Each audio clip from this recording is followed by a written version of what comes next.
Assalamualaikum warahmatullahi wabarakatuh. Selamat pagi semuanya. Bagaimana kabarnya hari ini? Sehat? Alhamdulillah. Oke, sebelum kita mulai pelajaran kita hari ini, alangkah baiknya kita mulai dengan membaca basmalah bersama-sama. Bismillahirrahmanirrahim. Oke, kita lanjut. Ibu akan cek kehadiran terlebih dahulu. Yang disebutkan namanya nanti angkat tangan ya. Arya, Aisyah, Tasya, Zainuddin. Oke, berarti semuanya hadir ya. Ibu ingin mengulang kembali. Siapa yang masih ingat pelajaran kita di pertemuan sebelumnya? Ya, betul sekali. Pelajaran kita minggu lalu adalah mengenai rukun Islam yang kedua, yaitu sholat. Ya, benar sekali. Sekarang kita akan melanjutkan pelajaran kita tentang rukun Islam yang ketiga, yaitu tentang zakat. Nah, di sini Ibu sudah menyiapkan PowerPoint. Jadi, silahkan anak-anak perhatikan PowerPoint yang akan Ibu tampilkan berikut ini. Lihat semuanya. Oke. Jadi, di PowerPoint yang Ibu siapkan ini, pada slide pertama ada dijelaskan mengenai zakat. Nah, jadi di sini kita akan membahas yang pertama mengenai apa itu zakat dan apa hukum membayar zakat tersebut. Jadi, zakat ini secara bahasa artinya adalah mensucikan, kemudian membersihkan dan juga tumbuh. Sedangkan secara istilahnya, zakat ini adalah kadar harta yang wajib diberikan kepada orang yang berhak menerima zakat tersebut dengan persyaratan tertentu. Dan hukum dari zakat ini adalah wajib. Lalu, kapankah zakat ini diwajibkan?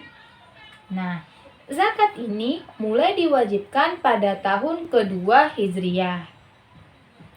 Oke, selanjutnya kita lihat slide berikutnya mengenai dalil-dalil tentang zakat tersebut. Jadi, zakat ini sangat banyak disebutkan di dalam Al-Quran. Disebutkannya sebanyak 32 kali.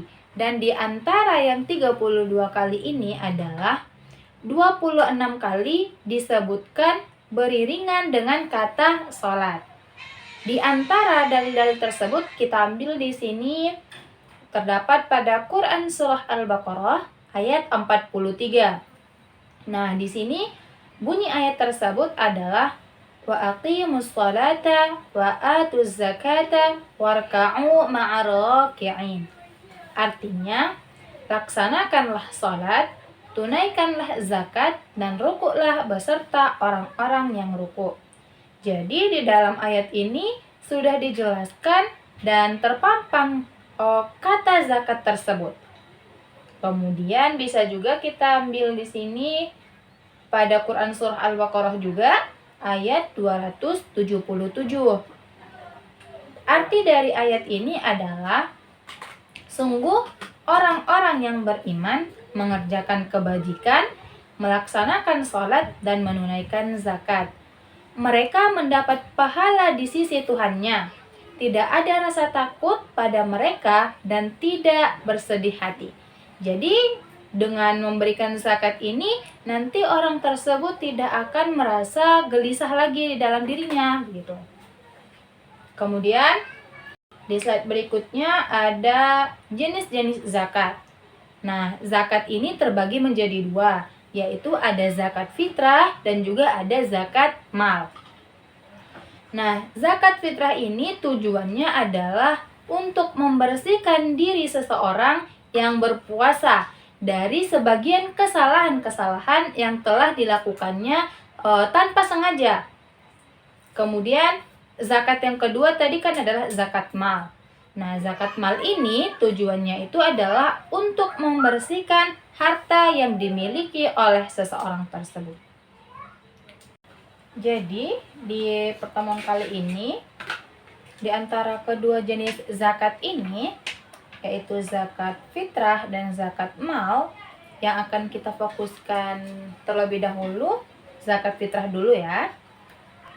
Nah, jadi zakat fitrah ini adalah zakat yang wajib dikeluarkan oleh setiap orang ataupun dia masih hidup yang mukmin di bulan Ramadan. Jadi pembayarannya itu adalah mulai bulan Ramadan sampai menjelang sebelum sholat Idul Fitri. Kemudian apa saja sih jenis zakat fitrah yang dikeluarkan itu? Nah, jadi jenisnya itu adalah makanan pokok dari setiap orang tersebut. Misalnya seperti kita kan makanan pokoknya adalah beras. Nah, jadi yang kita keluarkan itu zakatnya adalah zakat beras kita ini. Gitu. Lalu seberapa banyakkah yang dikeluarkan itu? Ukurannya itu adalah 3,1 liter atau sekitaran 2,5 kg lah. Nah, lalu siapa sih yang wajib berzakat ini? Ada ketentuannya, yaitu yang pertama harus beragama Islam. Kemudian dia sudah hidup mulai dari bulan Ramadan. Ataupun seperti bayi yang baru lahir juga, dia misalnya lahir di Ramadan yang pertama. Jadi dia sudah wajib untuk membayar zakat, tapi yang membayarnya bukan dirinya sendiri, orang tuanya gitu. Lalu syarat yang ketiga itu adalah dia mampu membayar zakat. Artinya dia tidak miskin gitu. Jadi dia mempunyai kelebihan harta untuk mencukupi kebutuhan keluarganya pada saat hari raya Idul Fitri ini. Kemudian kita kan sudah memberikan zakat nih. Kira-kira siapa penerima zakat tersebut? Nah, kita lihat di slide berikutnya. Di sini tertera bahwa penerima zakat itu ada 8 orang, 8 golongan. Yaitu golongan yang pertama adalah fakir. Nah, fakir ini adalah orang yang memiliki harta sangat sedikit, tidak memiliki pekerjaan, dan tidak dapat memenuhi kebutuhan sehari-harinya. Kemudian yang kedua itu adalah orang miskin. Nah, miskin ini adalah orang yang mempunyai sedikit harta dan penghasilan, serta tidak dapat memenuhi kebutuhan sehari-harinya. Jadi ada perbedaannya dengan fakir ini. Kalau miskin, dia sudah mempunyai harta, tapi hanya sedikit. Kemudian, golongan yang ketiga itu adalah amil.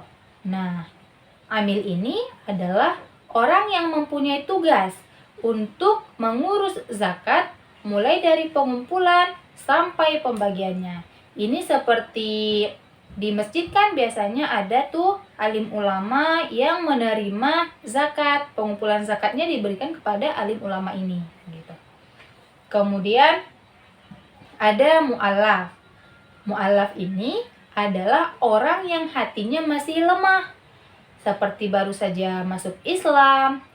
Kemudian zakat mu'allaf ini tujuannya adalah untuk memantapkan hati dari seorang mu'allaf tersebut. Kemudian penerima zakat berikutnya adalah riqab. Nah, pada zaman awal perkembangan Islam itu, zakat digunakan untuk menghapus sistem perbudakan dengan memerdekakan budak dari majikannya. Kemudian setelah ia dimerdekakan, budak itu mempunyai kebebasan hidup sebagai layaknya orang-orang yang merdeka. Kemudian ada gharim. Nah, gharim ini adalah orang yang mempunyai banyak hutang.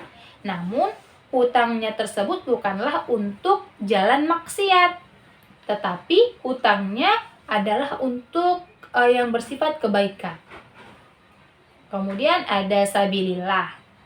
Nah, sabilillah ini adalah segala usaha yang bertujuan untuk menegakkan agama Allah, seperti para peserta didik, kemudian dia sabilillah karena untuk kesehatan, kemudian dakwah, kemudian orang-orang yang ada di panti asuhan, dan masih banyak lagi contohnya ya. Kemudian yang terakhir itu adalah Ibnu Sabil. Nah, Ibnu Sabil ini adalah orang yang kehabisan bekal dalam perjalanan, dan perjalanan yang dilakukannya itu bukan untuk tujuan maksiat seperti menuntut ilmu, kemudian karena ia ingin berdakwah, kemudian karena ia ingin bersilaturahmi gitu. Oke. Jadi kan kita tadi sudah memberikan zakat nih kepada penerima zakat. Penerima zakat ini bisa kita sebut dengan mustahik zakat ya. Lalu apa manfaatnya kita mengeluarkan zakat ini? Nah, coba kita lihat lagi slide berikutnya. Di sini ada manfaat zakat. Manfaat zakat ini sebenarnya sangat banyak, tapi di antaranya kita lihat adalah sebagai ungkapan rasa syukur kita kepada nikmat yang telah Allah berikan kepada kita. Kemudian sebagai pensucian diri kita dari dosa dan memurnikan jiwa kita, atau ini bisa kita sebut sebagai tazkiyatun nafs. Kemudian sebagai untuk menumbuhkan sifat dermawan dalam diri kita. Kemudian untuk mengurangi kesenjangan sosial antara yang kaya dengan yang miskin. Jadi sebenarnya manfaat zakat ini banyak ya. Oke. Jadi materi kita pada hari ini Ibu cukupkan sampai di situ. Lalu jika ada anak-anak Ibu yang masih kurang paham, silahkan angkat tangannya untuk bertanya. Apakah ada yang ingin bertanya? Oke, baik. Mungkin anak-anak Ibu sudah pada paham. Jadi karena tidak ada yang ingin bertanya, di sini Ibu akan memberikan pertanyaan. Silahkan Ananda lihat di slide yang Ibu buat ini. Mari berpikir. Nah, silahkan Ananda jawab. Bagi 5 orang pengumpul pertama akan Ibu berikan hadiah. Oke, silahkan. Di meja Ibu sudah terkumpul 5 buku. Berarti sudah 5 orang tercepat yang telah mengumpulkan tugas ya. Dan berarti 5 orang inilah nanti yang akan Ibu berikan hadiahnya. Lalu untuk anak-anak Ibu yang belum mengumpulkan, karena kan waktu kita telah habis, silahkan nanti Ananda kerjakan di rumah. Kita kumpulkan minggu depan. Dan Ibu ingatkan kembali untuk Ananda semuanya, rajin-rajinlah mengulang pelajaran, kerjakan tugas, dan tetap semangat. Lalu Ibu tanyakan kembali nih, apakah masih ada lagi yang belum paham tentang materi kita pada hari ini? Silahkan. Jika ada yang ingin ditanyakan, ditanyakan. Oke, baik. Kayaknya sudah tidak ada lagi ya yang ingin ditanyakan. Baik, kita tutup pelajaran kita pada hari ini dengan mengucapkan hamdalah bersama-sama. Alhamdulillahirabbil alamin. Baik. Ibu tutup. Assalamualaikum warahmatullahi wabarakatuh.